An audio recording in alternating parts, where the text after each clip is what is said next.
తెలంగాణ రాష్ట్రంలో నెలకొన్న విద్యారంగ సమస్యలను ప్రభుత్వం తక్షణమే పరిష్కరించాలని, లేని ఎడల జూలై 1వ తేదీన ఉన్నత విద్యామండలి వద్ద ధర్నా నిర్వహిస్తామని ఐక్య విద్యార్థి సంఘాల నాయకులు హెచ్చరించారు. ఐక్య విద్యార్థి సంఘాల ఆధ్వర్యంలో ఓయూ ఆర్ట్స్ కళాశాల వద్ద ధర్నా పోస్టర్ ఆవిష్కరించారు. పెండింగ్లో ఉన్న ఫీజు రియంబర్స్మెంట్, స్కాలర్షిప్ బకాయిలను తక్షణమే విడుదల చేయాలన్నారు. ఇంజనీరింగ్ కళాశాలలో బి కేటగిరీ సీట్లను కౌన్సిలింగ్ ప్రక్రియ ద్వారానే భర్తీ చేయాలని డిమాండ్ చేశారు. రాష్ట్రంలో ఉన్న విద్యా సంస్థలలో అశాస్త్రీయంగా పెంచిన ఫీజులను తగ్గించాలి, డీమ్డ్ స్టేట్ ప్రైవేటు యూనివర్సిటీలను రద్దు చేయాలన్నారు.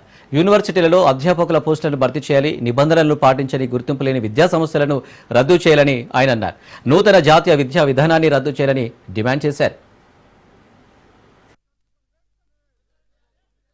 8,000 కోట్ల రూపాయల ఫీజు రియంబర్స్మెంట్, అదేవిధంగా స్కాలర్షిప్ బకాయిలను విడుదల చేయాలని చెప్పేసి ఇలా 8,000 కోట్ల రూపాయల ఫీజు రియంబర్స్మెంట్ వాళ్ళు ఇవ్వకపోవడం వల్ల ఇంజనీరింగ్ కాలేజీల దగ్గర విద్యార్థుల యొక్క సర్టిఫికేట్లని కూడా కోర్సు పూర్తయినా కూడా వాళ్ళ దగ్గరనే పెట్టుకుని విద్యార్థులను నానా ఇబ్బందులు పెడతా ఉన్నారు. వాళ్ళ తల్లిదండ్రులంతా కూడా మానసిక క్షోభకు గురవుతా ఉన్నారు. దీని ద్వారా విద్యార్థులు కోర్సు పూర్తయినా కూడా వాళ్ళ సర్టిఫికేట్ తీసుకోకుండా వాళ్ళ జీవితాలతో ఆటాడుకోవడం వల్ల వాళ్ళ జీవితాలు రోడ్ల మీద వేసినటువంటి పరిస్థితి మన కళ్ళ ముందు కనబడతా ఉన్నది.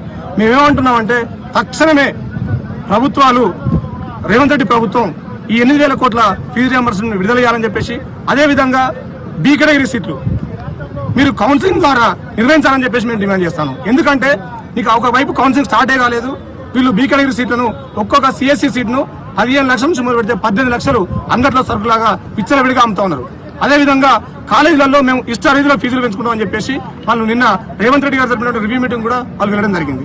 రేవంత్ రెడ్డి గారు స్పష్టంగా చెప్తున్నారు, మేము ఫీజులను పెంచే పరిస్థితుల్లో ఉపేక్షించలేదు అని చెప్పేసి. అయినప్పటికీ కూడా మేము ఫీజులు పెంచుతామని చెప్పేసి వాళ్ళ లాభాపేక్ష ధ్యేయంగా ఇలా ప్రభుత్వంతో వాళ్ళు పోరాటం చేస్తున్నటువంటి పరిస్థితి.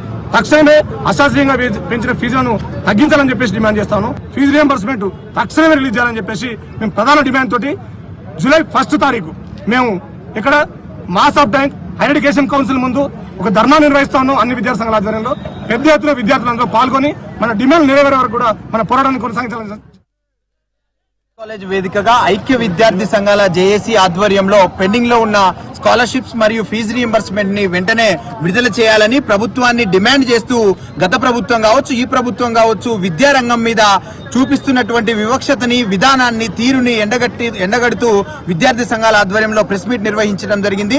జూలై 1వ తారీఖున హైయర్ ఎడ్యుకేషన్ ముందు భారీగా విద్యార్థి సంఘాల అందరి ఆధ్వర్యంలో భారీ ఎత్తున మెరుపు ధర్నాకి పిలుపునివ్వడం జరిగింది. మరియు స్కాలర్షిప్స్, ఫీజు రియంబర్స్మెంట్స్ విడుదల చేయని పక్షాన ఈ ప్రభుత్వం తోటి మేము ఎంత పెద్ద యుద్ధం చేయడానికి కూడా వెనకాడబోము. క్యాంప్ ఆఫీస్ ముట్టడించడానికి మరియు సెక్రటేరియట్ ముట్టడికి మరియు అంబేద్కర్ గారి విగ్రహం దగ్గర కూడా ఒకరోజు నిరసన కార్యక్రమం చేపడుతూ దఫాలుగా మేము అన్ని రకాల ప్రోగ్రాంలు కూడా తీసుకొని ఈ మా హక్కులు ఏవైతే ఉన్నాయో ఈ విద్యారంగ పరిష్కారానికి, సమస్యల పరిష్కారానికి పూర్తి స్థాయిలో ప్రభుత్వం గనక తలంచకపోయినా, విద్యాశాఖ మంత్రిని నియమించకపోయినా సరే మేము ముమ్మాటికి కూడా పోరాటం చేసి తీరుతామని చెప్పి